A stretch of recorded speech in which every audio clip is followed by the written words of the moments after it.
Now to Israel and the Israel-Hamas war. Prime Minister Netanyahu vowing to invade Rafah in southern Gaza. ABC's Matt Gutman joins us live now from Israel as the U.S. and other allies continue to push for a possible ceasefire and hostage release. Matt, good morning to you. Hey, good morning, Janae. And it was a rough day for U.S. diplomacy. Secretary of State Blinken arriving here in Tel Aviv for meetings with Israel's Prime Minister Netanyahu, bearing a double-barreled message. Ceasefire now and do not invade the southern enclave of Rafah. But just shortly after their meeting, Netanyahu making an announcement that Israel is going to invade Rafah with or without U.S. support. Now, Israel is sending a high-level delegation to Washington next week, and I'm told that they will be receptive at hearing alternative ways in which they can protect the 1.5 million Palestinians sheltering in the Rafah area. But this does put President Biden and Israel's Prime Minister Netanyahu on a possible diplomatic collision course. And it did not help that this came on the same day that Russia and China vetoed a U.S. draft resolution in the UN Security Council calling for an immediate and sustained ceasefire tied to hostage releases. Of course, Israel is still involved in this now 6-day-long raid at Al-Shifa Hospital's Gaza's largest. Palestinian sources telling us that dozens of people have been killed. Israel saying that it has detained over 800 suspected Hamas and Islamic Jihad militants. And I'm told from a senior Israeli source that this may be one of the most successful campaigns of the entire war so far for Israel. But as you noted, still some serious differences on the way forward there in Gaza. Matt, thank you.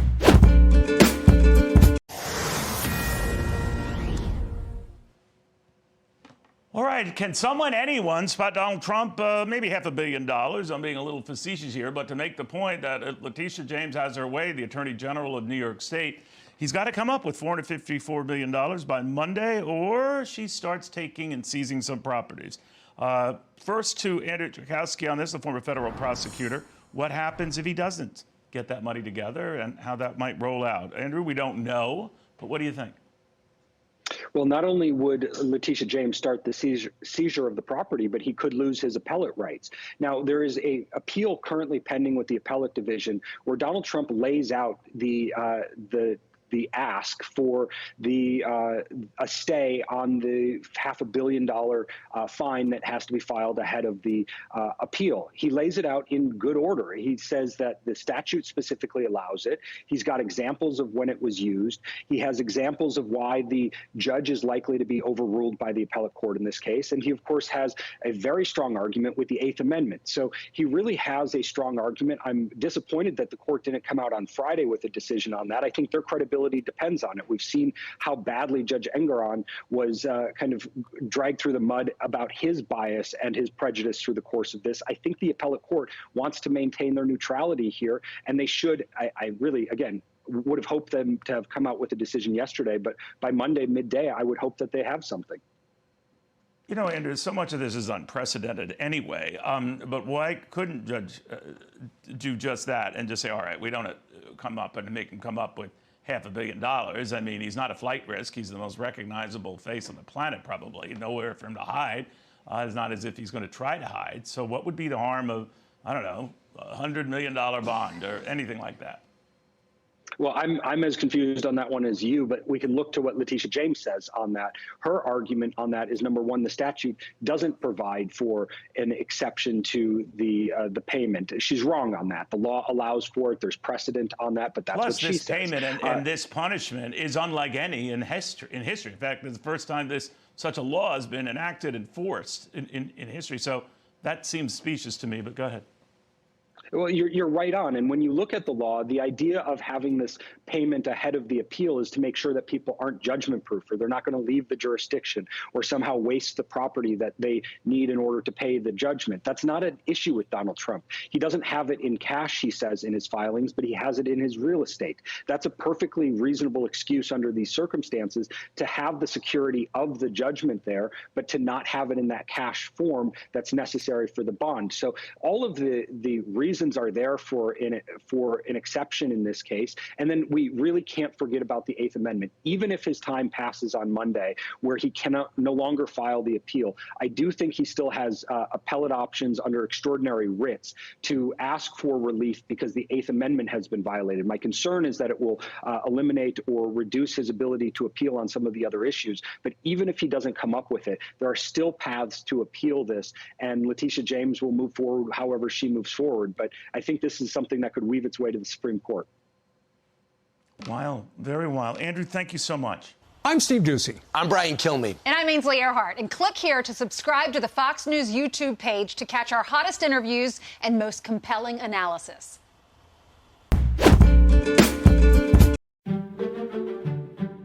This is an IronLung, an iconic metal box invented by scientists in 1927 that revolutionized respiratory care.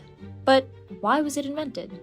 In the early 20th century, polio was ravaging Europe and North America.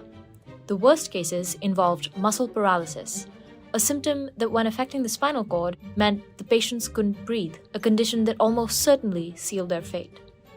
Enter the IronLung, a massive, airtight metal box wrapped around the body of the patient to make sure their lungs kept doing their job even when their muscles couldn't. So, how did it work? Patients would lie in the cylindrical chamber with only their head exposed, while the machine rhythmically changed the air pressure inside the chamber. As the pressure decreased and increased, the patient's chest would rise and fall, just like the natural process of breathing. An 8-year-old girl was the first to receive the treatment. She went from near death to breathing normally within seconds of being put into the box. Despite being a life-saving device, the IronLung wasn't without limitations. Patients needed round-the-clock care and were confined to the machine, often for weeks or months at a time, which limited their mobility and quality of life. He and Hiroshi are old friends. The IronLung fell out of use with the arrival of the first injectable polio vaccine designated safe to use in the US in 1955. Today, 92.5% of children in the US receive the polio vaccine by age 2. But the IronLung was a real hero in its time, keeping people alive when they needed it the most.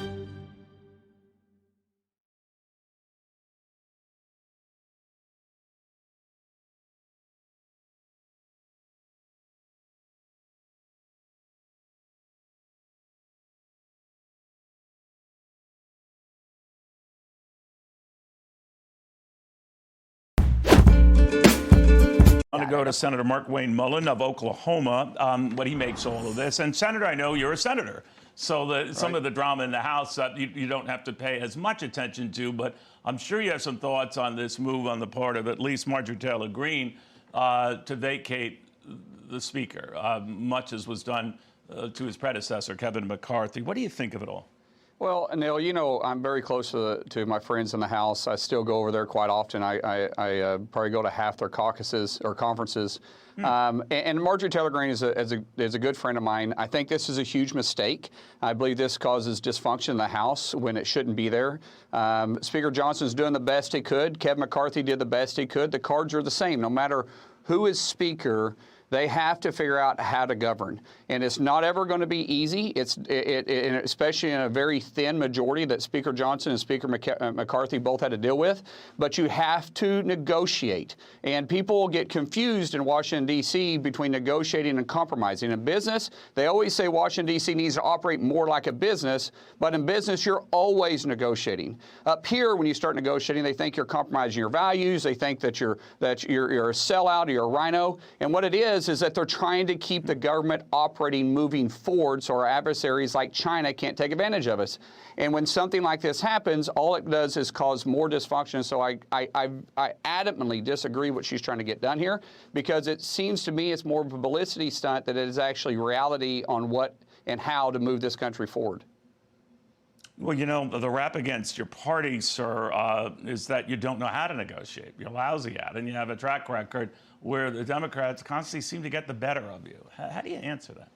Well, I think it's because the Democrats have they do a good job about staying together, and the Republican Party, it's like trying to herd cats. Everybody's going different directions, and it's not wrong. I mean, everybody's independent, and that's okay. Republicans should be independent thinking, but once the play call is called, then we all have to run to the line and execute that play call, and we don't do that. Sometimes we allow perfection to get in the way of good, and there's never a perfect bill. And sometimes my colleagues on the far right of the party, they're always looking for perfection or always looking for the Hail Mary or the home run, and it's not ever going to be good enough for some individuals. As a senator, you have a lot to say and weigh in on these foreign policy issues, and this attack in Moscow, just the latest, where it seems Vladimir Putin, Senator, is pointing the finger at the Ukrainians, making a big deal of the fact that those who were arrested were on their way to Ukraine. Now, Right. Kyiv, of course, has denied that that is the case. But what do you think is festering here? What do you think his next move will be here? Well, I think Putin is showing himself as a dictator. He knows the truth. He knows good and well this wasn't Ukraine. Ukraine came out adamantly denied it. ISIS has already come out and accepted responsibility for it. We actually warned Moscow several weeks ago that this was imminent, not possible, imminent. And we also put out a warning to all American citizens that were in Russia not to go to mass gatherings. We did that a couple weeks ago. So we had good intel letting them know this was going to happen. What Putin is trying to do is use this for an opportunity to justify his unjustifiable invasion of Ukraine and the killings of innocent people on both sides from Russia to Ukraine because of the war that he started. So he knows the truth. I believe the American people know the truth. Unfortunately, he controls the media in Russia, and this is just a media propaganda that he's trying to spin here. Senator, thank you very much. We'll be monitoring all those developments. Very good seeing you again. Thank you. Thanks for having me on. All four direct perpetrators of the terrorist attack, all those who shot and killed people, were found and detained.